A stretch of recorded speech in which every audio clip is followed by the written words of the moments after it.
Welcome in to another BuzzBeat episode. This is Richie, and we are recording I guess you can call it a post-game recap, the morning after the Hornets game with the Celtics. I'll be joined by Darian, also known as Trust the Buzz, as he makes yet another appearance on the podcast. Darian, how are you? Doing well. How are you? Thank you for having me on. Of course. I can't really... It's fun to do solo podcasts, but having a conversation with just me talking back to the camera just feels very odd sometimes. So I don't think it ever gets old. yeah, As far as you're just always like, it would be better if there was someone there. yeah, it's like you're debating yourself, which is very odd. But before we dive into this episode, I wanted to remind everyone to check out our Substack for ad-free episode, early access to episodes. The website is buzzbeat.substack.com. Lastly, be sure to take a minute out of your day and review the podcast on Apple or Spotify. So the plan for this episode is to recap the 118-104 loss to Boston and then get into some news. I mean, it's not new news, but the news about LaMelo's injury and kind of the implications with that. I was actually at the game last night, and there were just way too many Celtics fans in Charlotte. So I know the Hornets play again in Boston, but it felt like it was in Boston. So much green, every basket, every dunk, every 3-point shot that went in, just full on cheers for the Boston crowd. It's just it's hard to watch. It's a little bit embarrassing, and I know that the Boston crowd travels very well, but it's also, you can almost see like kids like just somehow being Jason Tatum fans, and they just, gravitate towards him.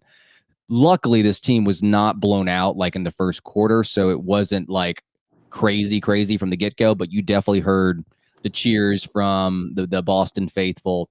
It could have made for a longer night had the Hornets not, stayed kind of in distance the first half. So I think the Hornets offense in the first half, the first two quarters, were able to kind of stay close, but the luck kind of ran out in the second half and things weren't falling.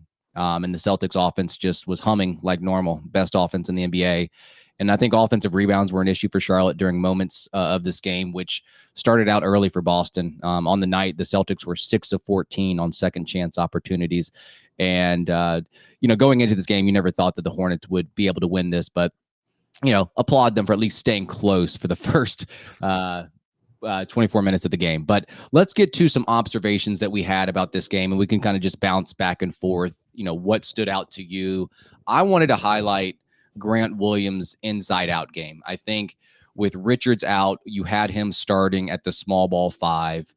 Obviously Mark Williams has been out since December, so the center rotations is very limited right now. And he has the ability to be physical down on the block, even though he's undersized. He has the ability to shoot the ball from behind the arc. And I think if he can just keep the defense honest by taking at least 5 shots per game from behind the arc, it's going to get teams to kind of close out on him. And I think one of the more evident aspects of his game last night was his pump fake, getting guys off the ground, off the floor, and he's able to drive in off those and, back players down in the post. Just his physical style shows up on both ends of the court. And he was 2 of 4 on above the break threes and 6 of 7 inside the restricted area. So, Grant Williams to me was one of the few bright spots for the Hornets last night. And I think a lot of people assume he's not a versatile player. He's definitely not a guy that can get above the rim, but he has the inside out game or the outside in game, and he draws players out. I think he needs to be more aggressive in what he did last night and pumping and getting inside. I think when you see that from him and not just a guy that shoots from behind the arc, you get the best Grant Williams. For sure. I agree. Kind of to piggyback off what you said, I really like having Grant Williams on this team because he kind of almost gives me what I wanted from PJ and also a little bit what I've wanted from Miles. So like from PJ, I wanted that inside out game. I wanted him to be able to show that he has a presence on the inside. He doesn't also need the ball as much. I feel like the way Grant Williams doesn't kind of need that time to maybe dribble a little bit, as it did seem like PJ did, unless he was shooting a 3. He would just shoot it. But other than that, it did seem like he needed to do a couple dribble moves before anything could happen. I feel like Grant Williams is maybe already thinking like, this is what I'm going to do if I get the ball. I think he kind of sees the floor a little better. And that's not something we were getting from PJ. And I know people go back and forth, but I said even before PJ was ever traded, I said that, it's a situational thing, especially, him ended up being traded for Grant Williams. It's a matter of just who's in a better situation for them. It's not necessarily who's always better, because they're going to have their own traits that are better in other ways. But I do like what we're getting from Grant Williams, because, like I said, I wanted that from PJ, and we just weren't quite getting it. And then from the defensive end, being small but being able to kind of guard up, guard down, that's what I wanted from Miles. That's what I've seen from Miles. We've seen him do it before. It's just not as often as I would like it to be. Now, there's something I've been saying probably since a little before the trade deadline, was it's really hard to say anything about any player on this team without people thinking you're trying to etch it in stone, because there's so much going on. You don't want to say anything, because it's like there's a lot of factors. This team's not really playing for anything. So is that why Miles is maybe not showing a defense that we've seen him give us in the past? It's not like we're asking him to be an elite defender. But Grant Williams, I do think, is kind of doing almost both of their roles kind of combined in one. And he does have those ability, which we saw when he was in Boston. He has the ability to, sometimes he'll just drop 23 and seem like he just will make every shot. And then sometimes he will only have 4 points, but he's out rebounding Jared Allen on multiple possessions down, towards the end of the game. So I think he's kind of for Charlotte, at least for me, he's kind of for Charlotte what we all kind of envisioned PJ to be.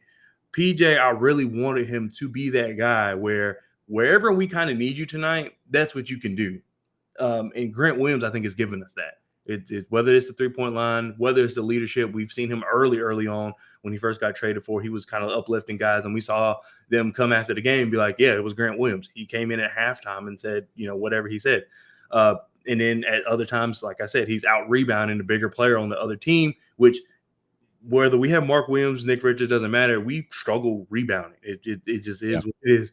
And Grant Williams somehow is able to kind of make up for that to some extent. So I really just like what I've had. And the fact that people don't think he's versatile is insane to me, because he's shown that he can do it. He just doesn't always have to do it. And I feel like that's a good role player. I don't have to show you I can do something all the time for the sake of just showing you, worried about what people on Twitter or X say about me.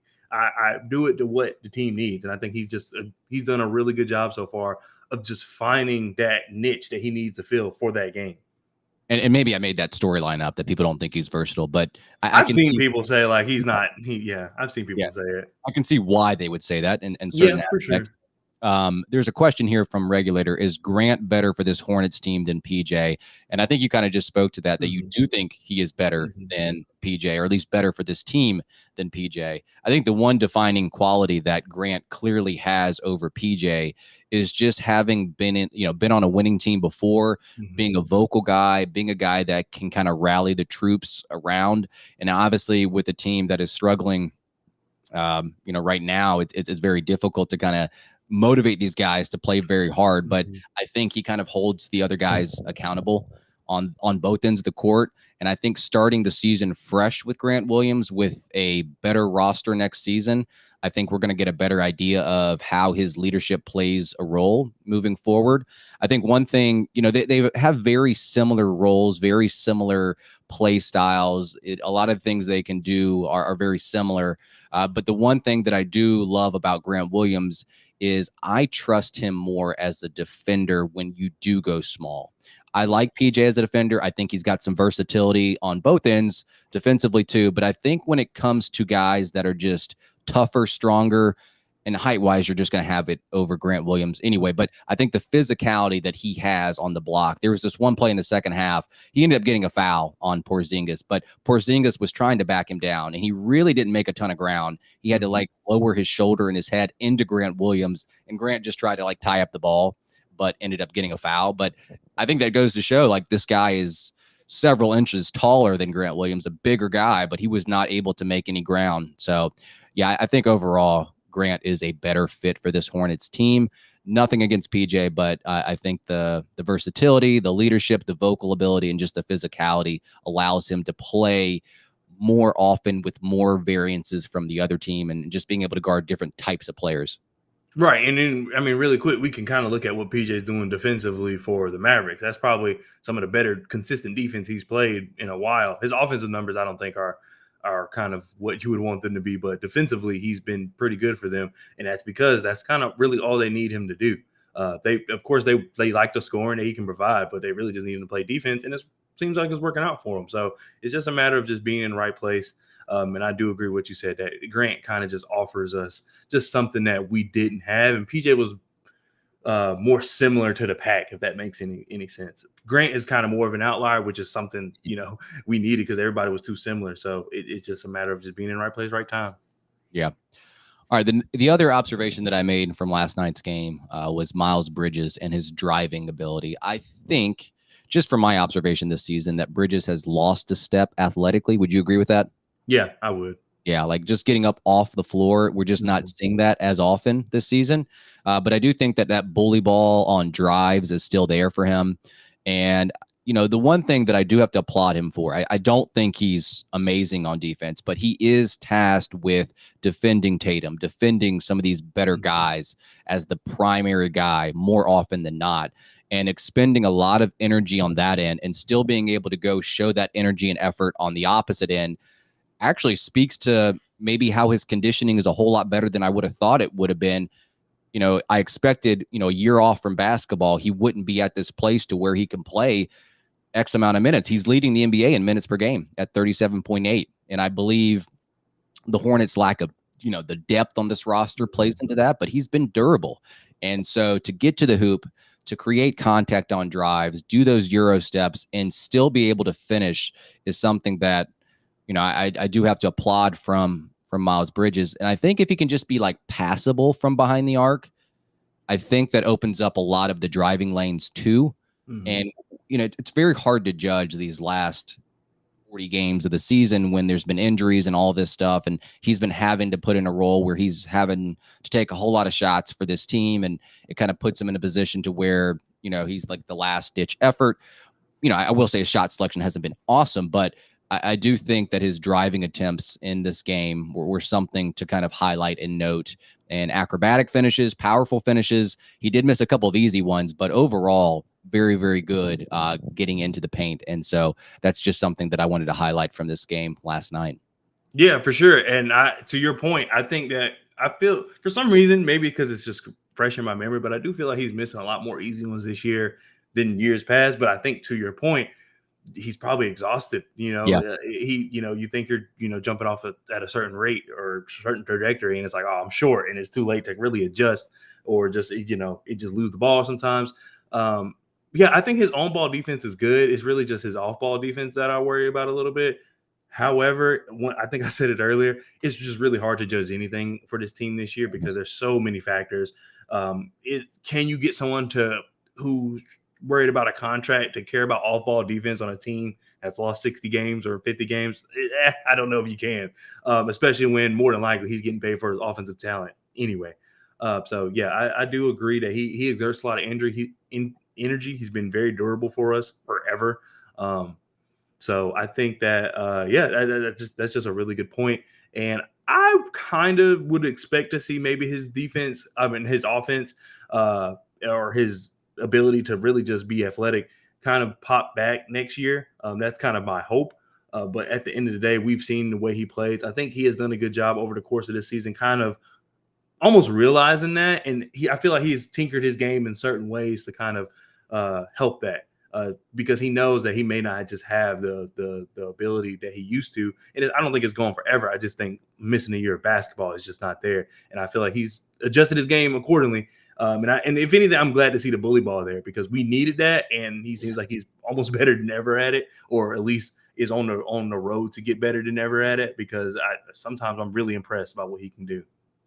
Yeah, overall for the game, he was 7 of 12 at the rim. That's 58%, which is not great. But in the first half, he was 4 of 6. So I think maybe the tired legs kind of play a role the later you get into the game. And there's just not a lot of players on this team that can play a lot of minutes. And he's one of the few guys on this roster that's healthy, durable, and you almost feel bad for him for playing 38 minutes a game on this team. So like when you want to empty the bench for Charlotte, like it's really emptying the bench. There's not a lot of guys that can kind of step in and fill those roles. Last thing I want to make a mention of before we get to the LaMelo news is just the Boston Celtics 3-point shooting. Like they get them up at a crazy rate. They are already hard to defend because they have a top 5 player in the NBA in Jason Tatum. And last night they did a good job of generating switches with Trey Mann guarding Tatum. And even when there wasn't a mismatch, like he's one of the best guys in the NBA that can just size up his opponent, drill the 3-point shot off the bounce. And I needed to look this up to kind of confirm my eye test. But for three-pointers after 3 to 6 dribbles, where do you think he ranks in the NBA in terms of just total attempts off 3 to 6 dribbles from behind the arc? I'm trying to envision a Jason Tatum shot in my head to see how often. I would probably say top 5. I want to go top 5. Yeah, top 5. Yeah, he's actually second in the NBA behind Luka. Luka has 190. Now that I wouldn't have guessed. Yeah. But he's shooting 37% on those attempts. So like he can break down the defense off the dribble, pull up and make those shots. And he does it at a pretty high volume and a pretty high efficiency. But the bigger thing is like there's other guys that can knock down. That's what really destroys the Hornets is when you've got Porzingis, Horford, Sam Hauser can get in on the act and make these 3-point shots. So I thought the Celtics did a good job of collapsing the defense. Pritchard did a very good job of driving and turning heads and getting players out of position, and he passes it out to the corner for 3-point shooters. And it feels like the Hornets have always had an issue with defending the 3-point shot, but I think a lot of that starts with the initial action and not being able to contain the dribble. And Hauser was amazing last night, hit 7 3-point shots, all of them without a single dribble. So all these catch and shoot threes because he's wide open. He's going to take them. Mm-hmm. So I think with the Celtics, they're going to be a favorite here in the East. I think when the defense is clicking, when the team is healthy, and the offense kind of takes care of itself. But I think when the defense is clicking, and they've been a very good defensive team. We saw the other night in the second half against the Pelicans where they just shut them down. So that is a very difficult task coming into this game and just defending all the 3-point shooters, because it's almost like if they have a 3-point shot, they're going to put it up, and they have tons of guys that can put it in at a pretty good rate. Yeah, I mean, not to make this a Celtics podcast, but I do like how they come into Charlotte and they treat it as if they're playing the Knicks, the Bucks, as in they worked the Hornets. Because as you said, we struggled defending the 3 as is, but they actually made us struggle defending the 3. It wasn't just by happen. It wasn't just because lack of talent on this team or IQ. It was they ran good plays, and that's what got their players open. And I feel like they didn't take off, their foot off the gas, as we see like a team like when the Nuggets, when they play us. Jokic doesn't play till the fourth quarter, essentially. He just stands there. And then the fourth quarter comes, and then he gets like almost a fourth quarter triple-double. So, I'm very impressed with the Celtics for sure, and I agree that they're probably going to be a major problem in the East. But, I mean, it's a good test for the Hornets, because I do feel like a lot of teams come to Charlotte or play Charlotte and kind of take, foot off the gas and just play basketball and beat us. Last night, it just seemed like the Celtics were playing, legit back, like as if they were really preparing for the playoffs, which maybe go to what we were talking about before we started recording about the how they're really so far ahead in the East. They really could have sat everybody, but hey, they have championship aspirations, so might as well get the practice in. Yeah, they're 11.5 games up on the Bucks in the second seed. That's just ridiculous. So yeah, clear favorites in the East here. Let's get on to the LaMelo news. It was recently announced that the Hornets have ruled out LaMelo for the remainder of the season due to his ankle injury and not responding the way that they wanted it. I'm sure there's other factors in play, but it's definitely concerning that he's only played 58 combined games in the last 2 seasons. And we have a question from Substack that revolves around ball, but I'm not going to read it because I think we're going to save it for like a separate episode altogether. I think Brian and Spencer want to talk about that in more detail, but there are definitely people out there questioning the extension that he signed last offseason, and that kicks in next year, 5 years, $204 million. And at the time, I think anybody was for it. I think it was the right thing to do to secure his services. But you cannot blame anyone now, I think, that have kind of like turned sour on this contract because of his health. So, Darren, I'm going to pass it to you first. Where are you at in terms of like the panic meter when it comes to LaMelo, when it comes to his ankle, when it comes to his contract? What are your overall thoughts on that? As honest as possible, I feel like if the team, I have two different feelings. So with the team being in the current state in which we are in, which you could say LaMelo's part of the problem with that, I'm not too concerned. As far as we had other injuries, we just revamped the team. We got a new owner. We're about to get a new GM. I mean, we already got a vice president of basketball operations. We're about to get a new coach. Just so much is changing. I'm not too concerned because it's just, yes, I would like him to build some chemistry with the guys, but it's just, I wouldn't want LaMelo has some of the worst injury luck because, like, was it last year he stepped on the guy's ankle on the sideline? So, like, things like that happens. With that kind of stuff happening to LaMelo, it's just like, do you really want to risk it? So I get the idea of maybe him not playing, but I do get why people are upset. Like, there are fans who just want to watch basketball. They want to watch their favorite player play. They want to watch their favorite team be good. So I get why they're upset. But, like, think about it from the basketball side of things. It's just hard for me to really fault the Hornets just because there's so much going on. What would be worse is we have a Joel Embiid situation where everybody's, he got to play. Then he plays, and then he actually gets hurt. And then the 76ers fall from second to what they're in the play-in now. I don't remember exactly where they are. Now, granted, we didn't have those kind of stakes, but you just don't want to see him get hurt considering he is going to be the engine for this team going forward. If this team was even slightly better, and let's just say we were in the play-in, I would be that's why I can see the other side. I would be pretty worried because he just can't stay healthy. He just cannot stay healthy. I've mentioned before, I don't know where us being bad and so much happening around the team ends and where his actual injury starts. I can't tell. I don't know if that's because of the communication we've gotten in the past from the team. Because I think, if I'm not mistaken, it was either right after he got injured the second time this season or maybe 2 weeks after. We got a really good update from the team saying, this is what's going on. This is what we're testing. This is what the timetable looks like, at least for us to reevaluate him. And then that never happened again.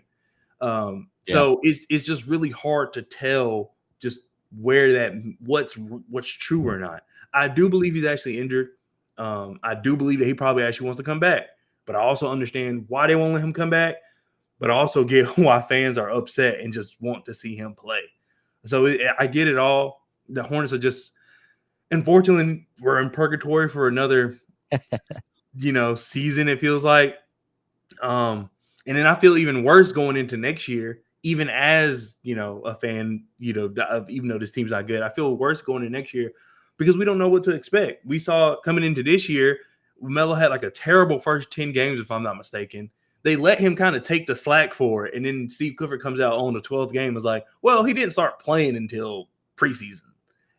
And it was like, well, we knew that it would have made more sense. We just thought he was just not good. I mean, we knew he was good, but you know what I mean? Not playing well. It's just really weird we're in a really weird situation. The only reason I'm not panicked is because it's not a good team. There was no reason to necessarily bring him back as far as basketball reasons. There's so much change. I just don't see the point of putting him out there. But like I said, if this team was good, if we were where the Hawks are now, I would be worried and I would be concerned. And I choose the Hawks because they're not that far ahead of us, but and they're still in the play-in. I would be more upset because you do have something to lose. You do have somewhere you're trying to go. And as we have somewhere we're trying to go now, we're still at the bottom. We're not your regular tanking team. We're not your regular bad team, but I mean, that's just kind of where we are.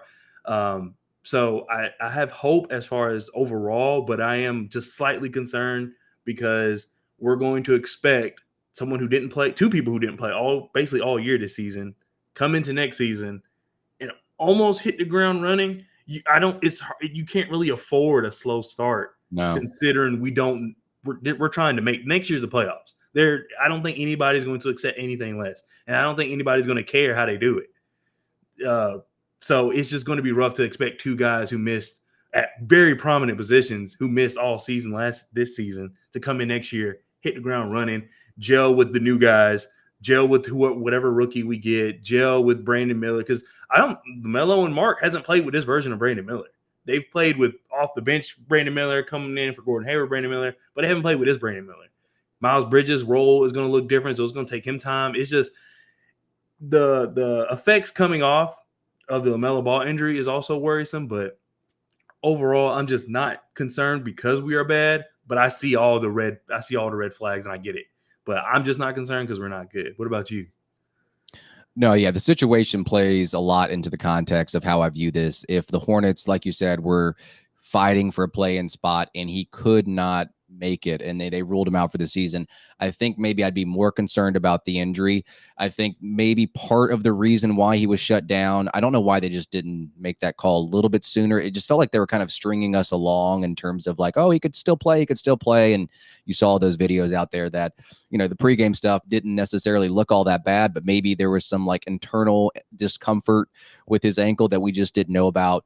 But yeah, I'm kind of right there with you. I do think, though, like if he has another one of these seasons where he plays 30 games, I think being able to trade LaMelo, obviously the chances of that go down significantly, or, the value that you get back is just not that great. So I do not blame anyone for entertaining the idea that maybe they need to trade this guy sooner rather than later. I don't know if I'm quite there yet.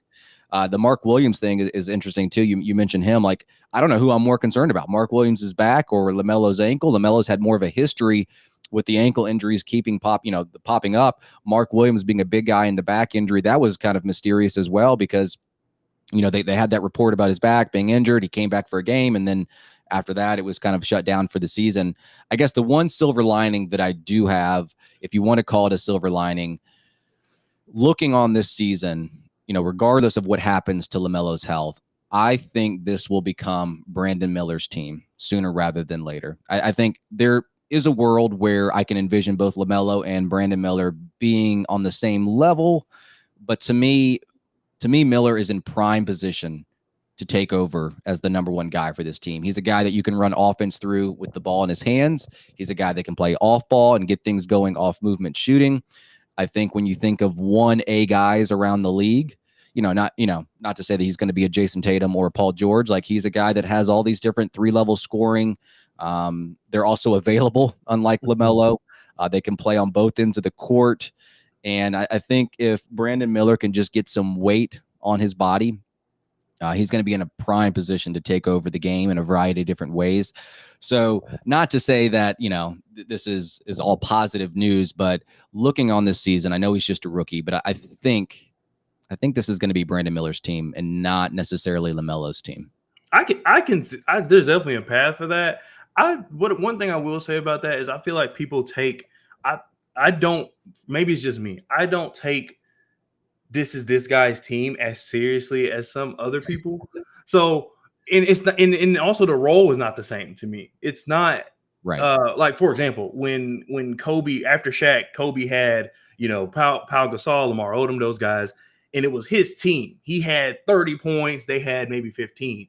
This day and age, you can have it be this guy's team, but the second guy can still be LaMelo, averaging 21 and 10, 21 and 9, which is basically around what he averages anyway. So is it really that different? You would expect his numbers to go down because you have someone who's offensively gifted as Brandon Miller, who can score in so many ways. I don't know. I agree with what you're saying. I definitely do agree with that. I just want people to I know when people hear that, they go, oh my God, they want to trade LaMelo. It's like, no, LaMelo can still be on the team, still be the superstar that we think he is. It's just that we're going to rely on Brandon Miller. Brandon Miller is the one that's here all the time. LaMelo can turn around and change all of that if healthy. But, I mean, you can't blame anybody for thinking that they're just looking more forward to Brandon Miller. Yes, it's only his rookie year. LaMelo got hurt his rookie year. So it's you're not going to sit here and blame it on injuries. You see what LaMelo can do. I just want people to understand that Brandon Miller, this can still be Brandon Miller's team, or he could be the number one guy, but LaMelo still does what he does now. He has the ability to probably, if healthy, score 25 and do more. But I think that for the team, probably what would be better is LaMelo at that like 21, 22 points per game and 9 assists and 7 rings. I think that's better for the team overall. I don't think you want to limit Brandon Miller to only score 19 points because we saw, I can't remember what year was it, but there was a year where LaMelo, Gordon, and Terry all averaged 20. And I think that was probably one of our better years. So it can be done is just my point. Everybody, the way this team is structured, especially as we talked about with Grant Williams earlier, him kind of being able to fit in certain places and not really, he doesn't have to always score 20 points. everybody can get their points and the team still be good. I think what we've been doing in the past is kind of trading off one for the other. But I think the way this team is, with the talent these guys have and the way they play, Brandon Miller can still be the guy to score 25. LaMelo can still score his 23, which that's what he's been doing anyway as kind of the guy. And then Miles Bridges can still get his 19 to 20, which is what he's been doing anyway. So I think there's a path for it. But yeah, for sure, you're definitely going to look for Brandon Miller to be the guy just because he's the one here. I think that's just simple. That's just simple math. Whoever plays more games, you're going to look at them as the person for the team. Until Brandon Miller proves otherwise, or LaMelo gets healthy. Because if LaMelo plays those like he did those 9 games, then obviously it's his team because he was doing like 30 and 11. So we just have to see it. But I think there's a path for everybody to do kind of what they set out to do, and then it worked just fine.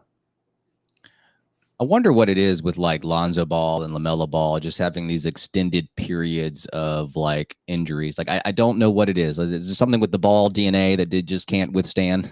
And then Jello just got hurt not too long because I think he was playing in the Mexican league, if I'm not mistaken. Oh, that's right. And then he got hurt, and then he had to come back to America and just rehab. He couldn't do it down there. So yeah, I don't know. I do not know. I've heard people who kind of are more in tune, who kind of kept up with the Ball family through the history, have said that they were kind of pushed to be focused more on basketball than like the physical side of it. Yeah. I didn't pay that close attention to what they were doing. I watched their little show, but that was kind of it. So I don't know, but I've heard that from a lot of people that LeVar was very focused on what can you do on the court. We'll worry about the weights. We'll worry about the endurance and all that later. And I wonder if it's coming back to bite them. Some people just say it's the shoes. I don't know. But there definitely is something to it with all 3 of them injured a majority of the time. Yeah. Any other thoughts, Darian, before you start wrapping up here?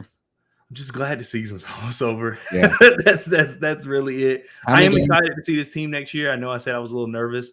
I am excited to see what the team does. I'm really excited to see what this offseason looks like. I have no idea who to pick in the draft. I know who I would want, but it's just you really could pick anybody and be fine. So I'm really interested to see what way the Hornets go, because last year it was Brandon Miller was the best fit to me, and then some some people wanted Scoot, which was fine because I saw the star potential in Scoot as well, even though he didn't play this well this season. This year it's really anybody. Anybody can feel a need for this team.